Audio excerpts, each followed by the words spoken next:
អូខេសួស្តីបងប្អូនទាំងអស់គ្នាចឹងយើងចូលមកកាន់លំហាត់ទី2គឺឲ្យបងប្អូនទាំងអស់គ្នាសរសេរអំពីកម្មវិធី Code Scratch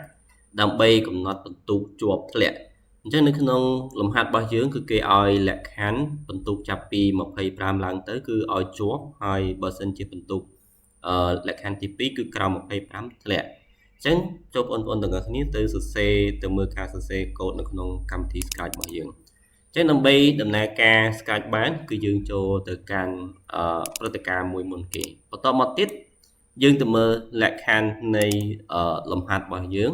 គឺលំហាត់គិតបន្ទុកអញ្ចឹងដើម្បីបញ្ចូលបន្ទុកបាន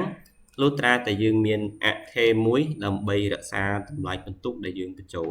អញ្ចឹងនៅក្នុងកម្មវិធី Scratch របស់យើងឥឡូវយើងអត់ទាន់មានអថេដើម្បីរក្សាតម្លៃបន្ទុកទេអញ្ចឹងយើងធ្វើម៉េចដើម្បីមានអថេបានលុះត្រាតែបងអូនចូលទៅកាន់ផ្នែកអថេឬក៏ block variable ហើយយកពាក្យថាបង្កើតអថេថ្មីមួយណាអញ្ចឹងអថេដែលយើងបង្កើតយើងដាក់ថាបន្ទុកដើម្បីយើងបញ្ចូលបន្ទុកទៅវានឹងស្គាល់បន្ទុកនឹងតែម្ដងអញ្ចឹងនៅពេលដែលយើងបង្កើតអថេបានគឺវា load ទម្រង់បែបនេះនៅក្នុង stage ឬក៏ឆាកនៃការសម្ដែងរបស់sprite របស់យើងអញ្ចឹងយើងត្រូវធ្វើអីបន្ទាប់ទៀតចឹងនៅពេលដែលយើងបង្កើតអថេបន្ទុកបានហើយយើងត្រូវឲ្យ user ឬក៏អ្នកប្រើប្រាស់ហ្នឹងគាត់អាចបញ្ចូលអឺទិន្នន័យជាបន្ទុកហ្នឹងបានអញ្ចឹងធ្វើម៉េចដើម្បីឲ្យអ្នកប្រើប្រាស់គាត់អាចបញ្ចូលទិន្នន័យជាបន្ទុកហ្នឹងបានអញ្ចឹងដើម្បីឲ្យអ្នកប្រើប្រាស់បញ្ចូលទិន្នន័យជាបន្ទុកបានគឺយើងត្រូវការប្រើនៅក្នុង block ញៀនហើយយកពាក្យថា block សួរអញ្ចឹងនៅពេលដែលយើងចាប់ block សួរមកគឺវាមានចេញទម្រង់បែបនេះដើម្បីឲ្យ user គឺគាត់បញ្ចូលអ្វីដែលយើងមានស្រាប់គឺគេសួរថាតើអ្នកឈ្មោះអ្វីប៉ុន្តែអ្វីដែលយើងចង់បានគឺយើងចង់ឲ្យបញ្ចូលបន្ទុកអញ្ចឹងយើងអាចផ្លាស់ប្ដូរពីតើអ្នកឈ្មោះអ្វីយើងអាចដូរទៅជាសួរថាតើអ្នកបានបន្ទុកប៉ុន្មានអូខេបន្ទុកប៉ុន្មានដើម្បីឲ្យឆ្មារបស់យើងធ្វើការកំណត់ថាតើយើងបានបន្ទុកប៉ុណ្ណឹងជាប់ឬក៏ធ្លាក់អញ្ចឹងនៅពេលដែលយើងដាក់សួរថាតើអ្នកបានបន្ទុកប្រមាណអញ្ចឹងនៅពេលដែលយើងចុចទៅអូខេនៅពេលដែលយើងចុចទៅគឺតើបានបន្ទុកប្រមាណអញ្ចឹងនៅពេលដែលយើង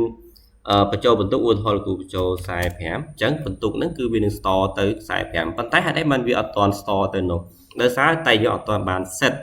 អថេឲ្យវាចងចាំនៅឡើយទេអញ្ចឹងយើងចូលទៅកាន់ block អថេហើយយើងយកកន្លែងដាក់អូខេដាក់ហ្នឹងមកនៅ set បើយើងនេះគេ set បន្ទុកមែនណាអូខេ set បន្ទុកទៅជាអីទៅជាចម្លើយអញ្ចឹងនៅពេលដែលយើងវាយមកឧទាហរណ៍ថា45អញ្ចឹងចម្លើយគឺបានបន្ទុក45បន្តមកទៀតយើងដាក់លក្ខខណ្ឌអញ្ចឹងដើម្បីដាក់លក្ខខណ្ឌបានគឺយើងចូលទៅកាន់ block គ្រប់គ្រងហើយលក្ខខណ្ឌអីគេអញ្ចឹងយើងមើលលក្ខខណ្ឌរបស់យើងគឺលក្ខខណ្ឌ2បើសិនជាបន្ទុកចាប់ពី25ឡើងជាប់អញ្ចឹងមានន័យថាត្រឹម25ក៏ជាប់ដែរអញ្ចឹងយើងចូលទៅកាន់ Scratch របស់យើងវិញណាយកមួយនេះគឺប្រសិនបើមិនដូច្នោះទេណាចាំមិនន័យថាលក្ខខណ្ឌវាឆ្លាស់2អញ្ចឹងនៅក្នុងលក្ខខណ្ឌហ្នឹងគឺយើងចូលនៅក្នុង block ប្រមាណវិធីប្រសិនបើអីគេណាយើងចាប់បានមួយមកយើងចាប់ទម្រង់នេះមួយអញ្ចឹងប្រសិនបើចម្លើយហ្នឹងវាធំជាងឥឡូវលោកគ្រូដាក់សិនមកបើសិនចម្លើយហ្នឹងធំជាង25ជាប់អត់ជាប់ចុះបើសិនជាចម្លើយធំស្មើ25ជាប់ដែរអញ្ចឹងតែយើងធ្វើម៉េចអញ្ចឹងគឺយើងអត់ទាន់ដាក់បែបហ្នឹងទេគឺយើងដាក់គុំគ្នាបានន័យថាទាំង25ផងនិងទាំង25ក៏បានធំជាង25ក៏បានអញ្ចឹងបានន័យថាយើងយកឬណា block បែបនេះអញ្ចឹងយើងអាចអូសវាគុំចូលគ្នាបែបនេះមួយមកហើយយើងយក block ស្មើមួយទៀតណា block ស្មើមួយទៀតបើសិនជាចម្លើយយើងទាញចម្លើយដាក់មួយមកបើសិនជាចម្លើយធំជាង25ឬក៏ចម្លើយស្មើ25ហ្នឹងយើងឲ្យ sprite យើងនិយាយថាម៉េចអញ្ចឹងនៅក្នុងលក្ខខណ្ឌលំហាត់របស់យើងគឺឲ្យឆ្មាហ្នឹងនិយាយថាជាប់មែនទេអញ្ចឹងយើងដាក់ជាប់មកជាប់ក៏ប៉ុន្តែបើសិនជាខុសពីលក្ខខណ្ឌដែលយើងកំណត់បានន័យថាតូចជាង25អញ្ចឹងខុសពីជាប់បានន័យថាធ្លាក់អញ្ចឹងយើងមិនបាច់ចាំដាក់លក្ខខណ្ឌថ្មីទៀតទេយើងគ្រាន់តែបើពុំដូច្នោះទេឃើញទេ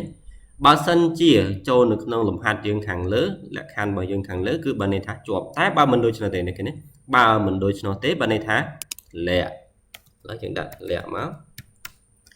ចាឥឡូវយើងសាកតេស្តលំហាត់យើងសាកមើលគឺសួរថាតើអ្នកបានបន្ទុកប្រមាណឥឡូវឧទាហរណ៍លោកគ្រូដាក់25គឺជាប់ឥឡូវសាកម្ដងទៀតបើសិនជាយើងបានបន្ទុក24.99ជាប់អត់លាក់អញ្ចឹងអត់ដល់25ទេគឺលាក់អញ្ចឹងនេះគឺលំហាត់របស់យើងមានប៉ុណ្ណឹងឥឡូវលោកគ្រូសាកតេស្តមួយទៀតឧទាហរណ៍យើងបានបន្ទុកប្រហែលដាក់26ចុះអញ្ចឹង26ជាប់អញ្ចឹងមានន័យថាចាប់ពី25ឡើងគឺជាប់ប៉ុន្តែអ្វីដែលសំខាន់នៅពេលដែលយើងចុចម្ដងមួយអញ្ចឹងគឺវាត្រូវការយើងចុចរហូតចុះបើសិនជាយើងអត់ចង់ចុចរហូតទេយើងអាចទៅយកនៅក្នុងប្លុកគ្រប់គ្រងហ្នឹងធ្វើរហូតណាអូខេអញ្ចឹងនៅពេលដែលយើងចុចម្ដងយើងវាយបន្ទុក25ជាប់អញ្ចឹងវាចាំមកផ្លែទៀតវានឹងសួរម្ដងទៀតតើអ្នកបានបន្ទុកប៉ុន្មានឧទាហរណ៍យើងមានគ្នាពី3នាក់អញ្ចឹងមកអញ្ចឹងយើងវាយបន្ទុកថ្មីមកគឺវាបង្ហាញជាប់បែបហ្នឹងណាអូខេដាក់15មើលធ្លាក់អូខេអញ្ចឹងលំហាត់របស់យើងគឺមានប៉ុណ្ណឹង